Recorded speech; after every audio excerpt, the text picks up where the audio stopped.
Good morning, children. My name is N. Ambikapati, KV2 HAPP Trichy. I have prepared for online the class 11 Geography, Part 1, Chapter 9, Solar Radiation, Heat Balance and Temperature. So today we are going to discuss about solar radiation, heat balance and temperature from this chapter. Okay, now you can see one by one. Okay, see the solar radiation. See, it is mainly depends upon the variability of the insolation at the surface of the earth. So our earth is inclined 23.5 degree from the from its axis, so that the sunlight fall vertically over the equator.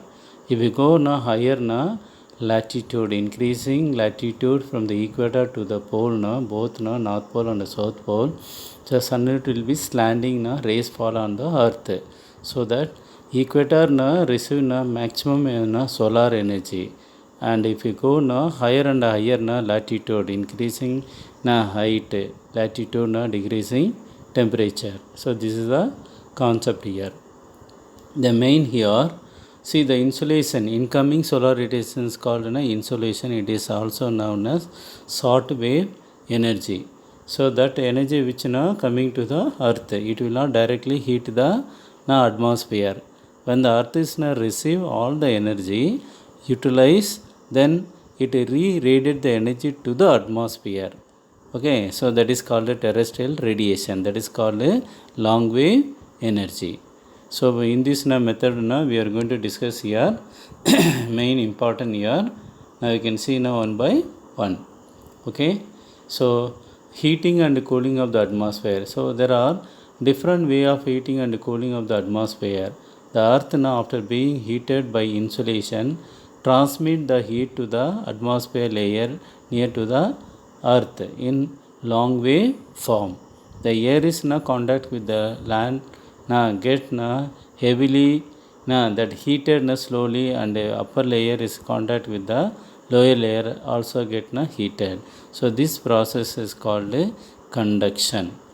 Okay, so conduction take place when two bodies of unequal temperature are in contact with one another. There is flow of energy from the warmer to cooler body. For example, land breeze and sea breeze. Now you can see that the next coming to convection. Okay, so the air is contact with the earth rises vertically on heating in the form of current and further transmit the heat of the atmosphere. This process, vertical heating of the atmosphere, is known as convection. So the convective transfer of energy is confined only to the troposphere. Next, the transfer of heat through horizontal movement of air is called advection. So first one we discuss convection. Convection means that heat energy which are rising vertically. The next one is that is advection. That means movement horizontally. For example, land and sea breeze. During the daytime, what will happen? Land get heated more rapidly than water body, sea. So what will happen? So land due to high temperature having low pressure. At the same time, that water body is due to low temperature having high pressure. So high pressure tend to move toward low pressure. This is one of the simple concept. So the horizontal movement of the air is relatively more important than the vertical movement. So in the middle latitude, most of the diurnal variation daily weather are caused by advection alone. In tropical region, particularly in the northern India during summer season, local wind is called Lu, is the outcome of advection process. So the low wind which are blow from Rajasthan to western UP, which can rise the temperature. Then solar radiation. See, the earth surface receive the most of its energy in the short form or short wave length only. So the energy received by the earth is known as incoming solar radiation, which is short term, is as called insolation. So incoming solar radiation is called insolation. Other word is called short wave energy. An average earth receive 1.94 calorie per square centimeter per minute at the top of its atmosphere. The solar output received at the top of the atmosphere varies slightly in the year due to the variation in the distance between the earth and the sun. During its revolution around the sun, the earth is now farthest from the sun. Now that is called aphelion. Now when it take place in the month of July.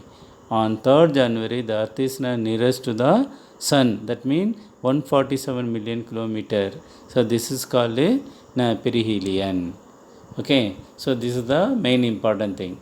The next is the fact that the earth axis makes an angle 66.5 degree with the plane of its orbit around the sun has a greater influence on the amount of insolation received at different latitude. The second factor that determines the amount of insolation received is the angle of inclination of the rays. This depends upon the latitude of a place. The area covered by vertical ray is always less than the slanting ray.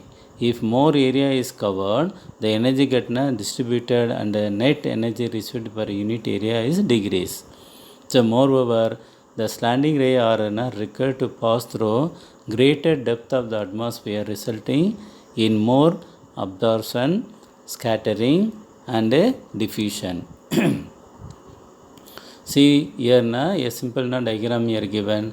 See the sun movement take place maximum within the tropic. That means 0 to 2300 degree north tropic of Cancer and tropic of Capricorn. Now with beyond the sunlight will not move. So that is why in the world climates also divided into three climatic zone. That is equator, that is called tropical zone, then temperate zone and frigid zone. It is mainly depends upon the ray of sunlight which are fall at a different angle. Then terrestrial radiation. What do you mean by terrestrial radiation? The earth receive the solar energy in the form of short wave. When they are heated itself and when it re-radiate the energy to the atmosphere, then only on the surface of the atmosphere which get heated, then it move higher. So this is called terrestrial radiation. The long wave radiation is absorbed by the atmosphere gases, particularly by carbon dioxide and other greenhouse gases. Thus, the atmosphere is indicatively heated by the earth radiation. Now you can see here heat budget here given, two diagram given. One you can see left side and that is called yellow color. Other side you can see that red color. That means heat budget. That means total under unit solar energy coming from the sun. Now when you enter into the atmosphere, in that you can see that totally 35% of the energy absorbed outer space, and remaining 65% that energy enter into our earth atmosphere. So in that what will happen? In that 65 14 units are absorbed by the atmosphere, because in the atmosphere presence of moisture, water vapor, dust particle which can absorb 14%. So 65 minus 14, remaining 51 units are reaching to the earth's surface. Actually our earth receive 51 unit only.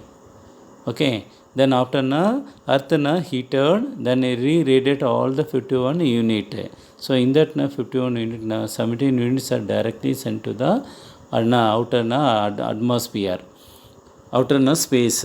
So remaining that which absorbed by the atmosphere, already 14% absorbed, then here 34% absorbed again, totally 48% absorbed by the atmosphere.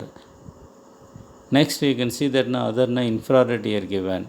Now you can see that atmosphere re-radiate the energy 48%. Then 17% are from the earth reaching to the space. So 38 plus 17, 54. 5 65. Okay, then 35 already which outer space absorbed. So totally 65 plus 35 under unit. That mean incoming solar radiation and outgoing both are same. Whatever we are receiving. So that is why it is called heat balance. See, with the help of diagram we can understand. Okay, so your total solar radiation 100% coming. Okay, total how much received. See, outer space totally it reached 35%. So remaining see, remaining 51% are received by the earth. Now long wave energy, you can see all the energy 17 units are sending to the space. Then remaining that is 38 34 that units which are absorbed by the atmosphere. So that totally 35 plus 65, that means 35 plus 48 plus 17. Total 100 units are incoming as well as outgoing. So heat balance, that is now we discussed this about heat balance. Okay, so these are the important thing. Now latitudinal variation in the net that radiation balance. Now you can see here given that cross section of surplus here given in the center. That means up to 35 degree from the equator to the north pole and the south pole. So these are the area having that maximum energy received by the earth. Then after 35 degree, if you are going toward pole, whether north pole or south pole, now you can see that sunlight will be deficit. Why? Because slanting rays of the sunlight will not give more heat. The light will be scattered. So that is why tropical zones are receiving maximum solar energy. Now what are the factors controlling the temperature? Latitude, altitude, distance from the sea, air mass and circulation, the presence of warm and cold ocean current, local aspect. Now latitude. So latitude very well increasing and decreasing temperature. Okay, that is called latitude. So altitude also you can see that if you are going from the mean sea level, that means 165 meters increasing height, 1 degree temperature degrees. So this is called normal lapse rate. Then next coming to distance from the sea. Okay, so the area which are located near to the sea having equable or moderate climate. When you are going toward away from the sea, it has that is extreme climate. Next air mass and ocean current. So air mass also one of the main important, like land and sea breeze. The passage of air masses also affect the temperature. The place which come under the influence of warm air masses experience higher temperature, and the place that come under the influence of cold air mass experience low temperature. Similarly, the place located on the coast where warm ocean current flow record higher temperature than the place located on the coast where the cold current flow. For example, you can see that in the western part of Europe, even during winter, it is more favorable for navigation because presence of Atlantic warm current. But at the same time, northeastern part of North America, the presence of cold Labrador current during winter, that part of the area not fit for navigation because already it is very cold. The cold current further reduce temperature. So that is why northeastern part of North America not fit for navigation during winter, but at the same time western part of Europe fit for navigation because the presence of warm current. Okay, then inversion of temperature. So normally we can say that normal lapse rate. When we are move from the mean sea level to higher altitude. So every 165 meter increasing height, 1 degree temperature will be degrees. It is called normal lapse rate. But here inversion of temperature mean it will be reverse it will take place now during winter now in the mountain valley during winter.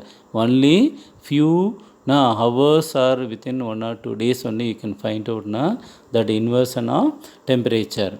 Now you can see now with the help of now this now diagram you can understand. See, during winter what will happen? Bottom valleys are heated now more. So the bottom valleys are having now warm air now condition. But at the top of the hill you can see that now due to now higher altitude having low now temperature. So what will happen? Now the due to now the air having now low temperature, so that now it is a dense, heavy. Due to gravity of the earth, what will happen? That heavy dense the wind will be sink down in the mountain valley. When they are sinking down, what will happen? That bottom of the warm air which are push up, so that when the wind rise up, what will happen? The temperature will be increased with increasing height. So this is called inversion of temperature. So normally it will take place only during winter. Okay, then now the cold air act almost like water and move down the slope to pile up deeply in the pocket and valley bottom with warm air above. So this is called air drainage. It protect plant from the frost damage. Now I hope children you understood about this lesson about the solar radiation and heat balance. I think it will be very useful for you. Thank you children.